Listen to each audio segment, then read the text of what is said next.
Hey guys, it's Steph. Welcome back to my YouTube channel. I am hologramming into the Millennium Falcon again. As you can see, I'm in the cabin. I don't really see anybody around. I hope I don't get caught. I don't need a Wookiee ripping my arms off.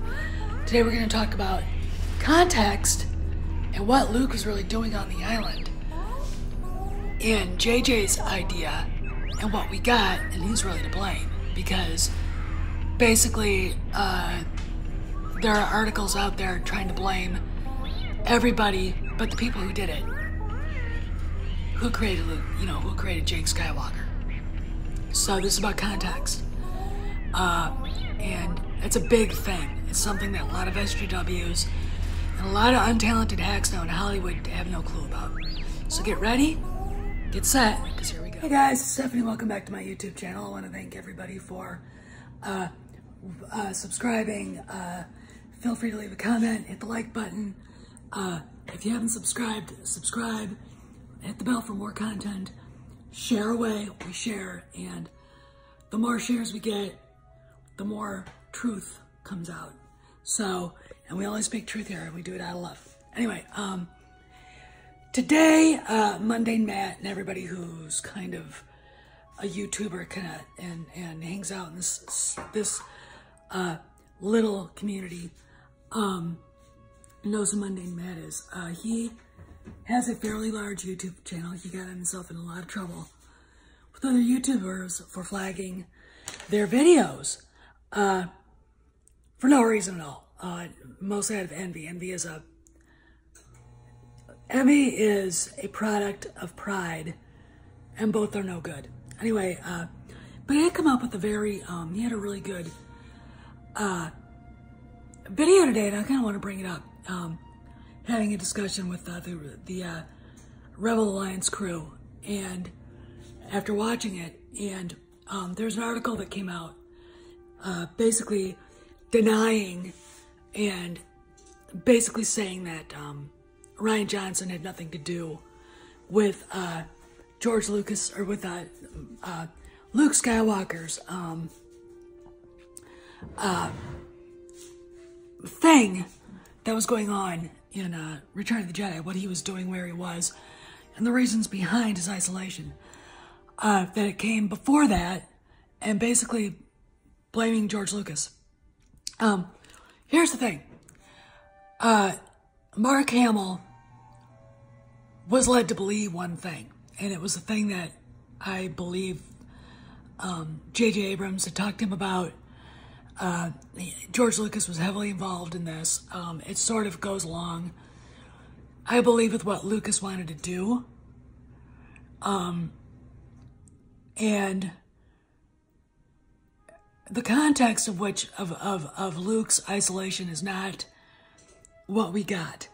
From what I gather, from what I speculate, from what Marcus said, as a 180 from what was really going on. Luke had grown extremely powerful in the Force.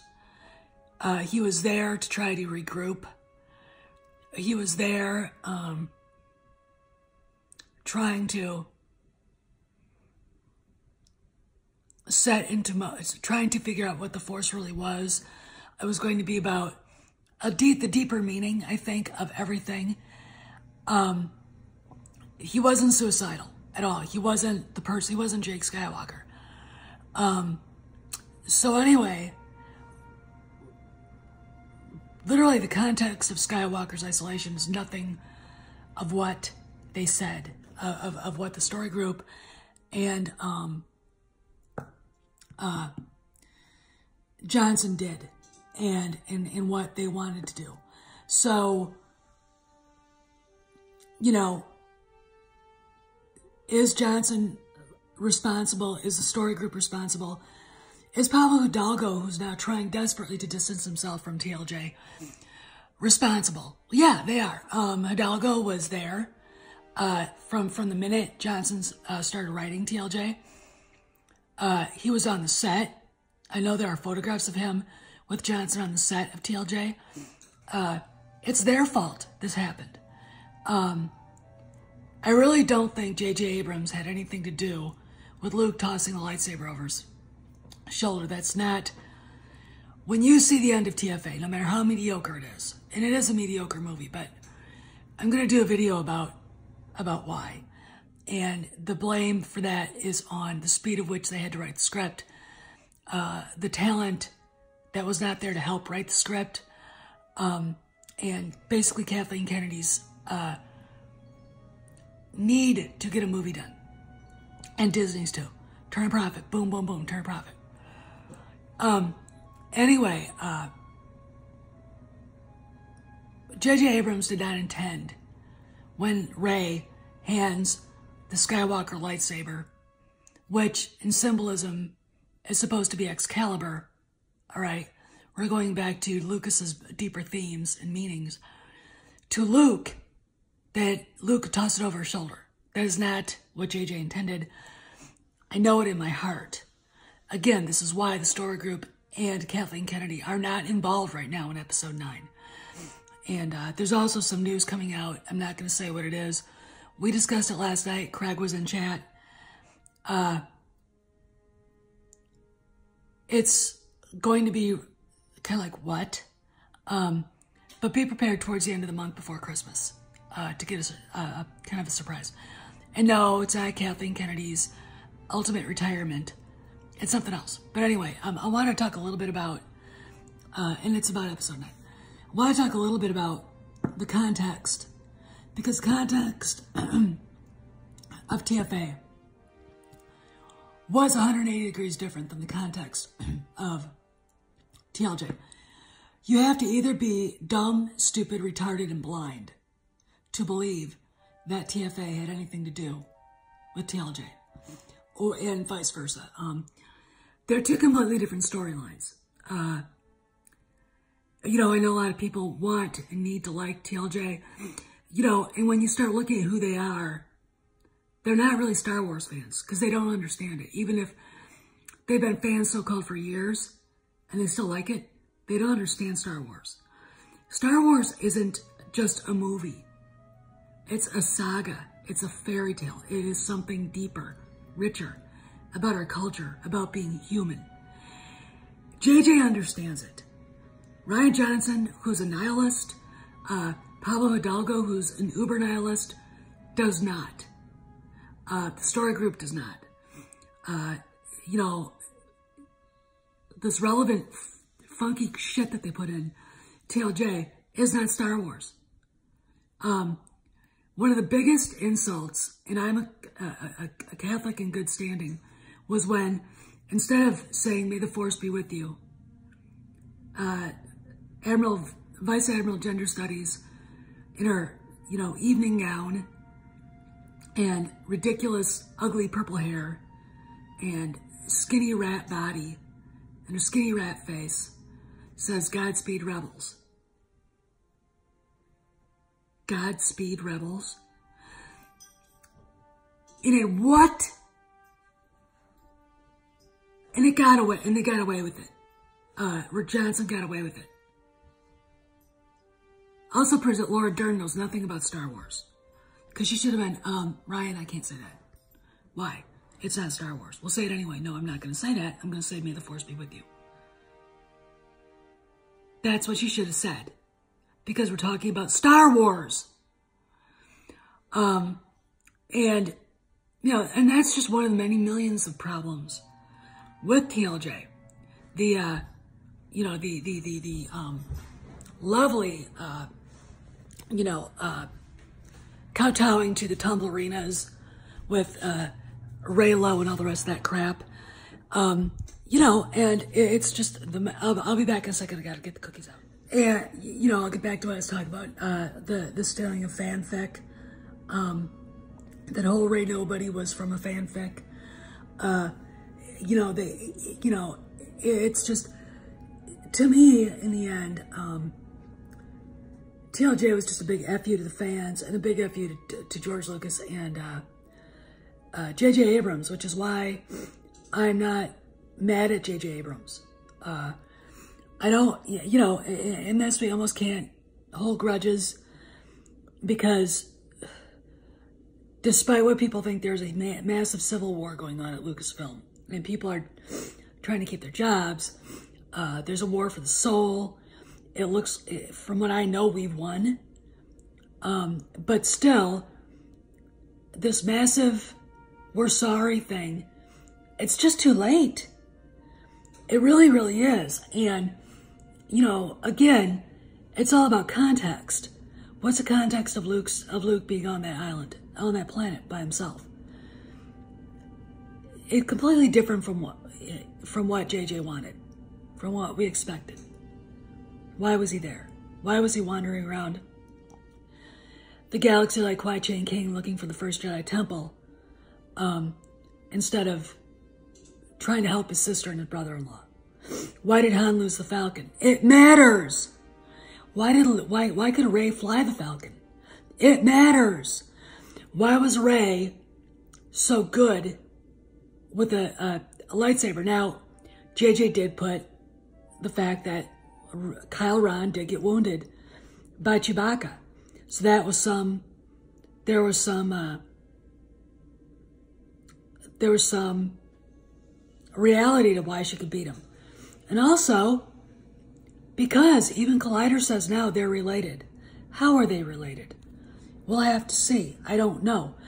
I suspect that JJ is going to keep the tone of the poem, because Star Wars is a poem, and the great Nordic and classical Greco-Roman idea of legend.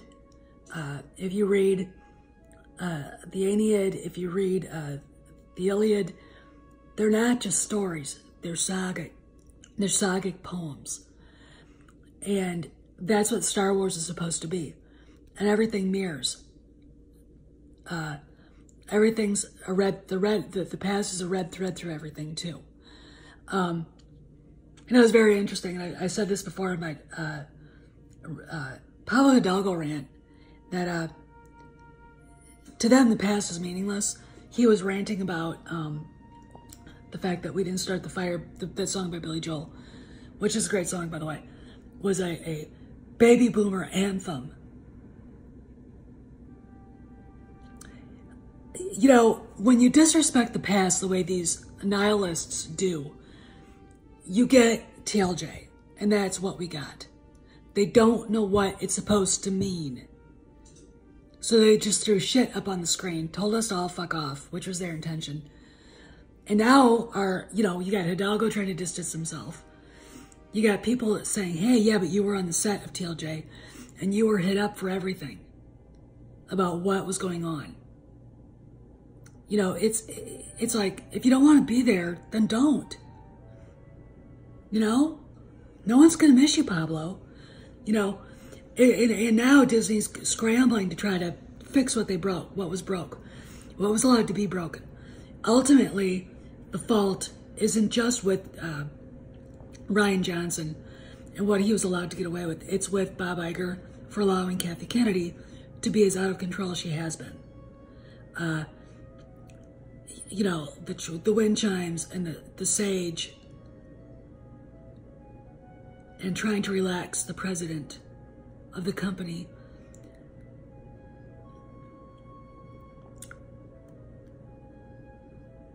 I just can't. I mean,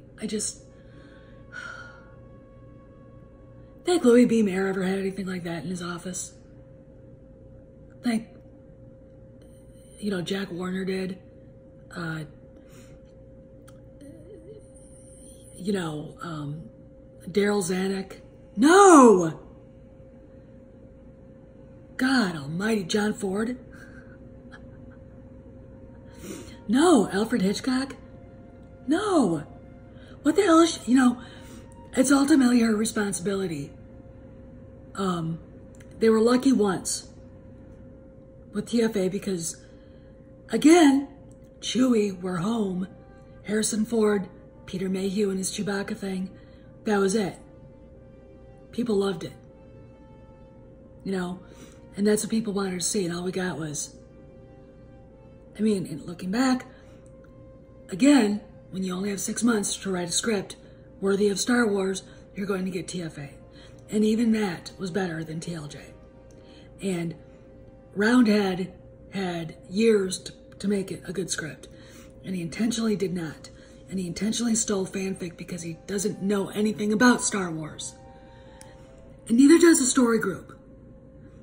And Pablo Hidalgo, Mr. Keeper of the Flame, Mr. Superfan, he is ultimately the biggest loser here because he should have known better. All right? And the context of Luke, again, being on that island, in George Lucas's mind, and ultimately, because in those scripts, Luke was also had isolated himself on purpose. Okay, there's the only thing similar. Other than that, the context of why is 180 degrees different. 180 degrees different. So this is Steph, signing out. I'll see you around the galaxy. Okay, I hope you guys enjoyed the latest video. Feel free again to subscribe, hit the like button, hit the bell for more content, share away, we share away here. And I'm going to leave a link in the description box to the video I made for Craig. You know, he still needs help. He's doing well. From what I gathered last night talking to him, it was really good to hear him. So, you know, share away, get what you can, and I'll see you around the galaxy.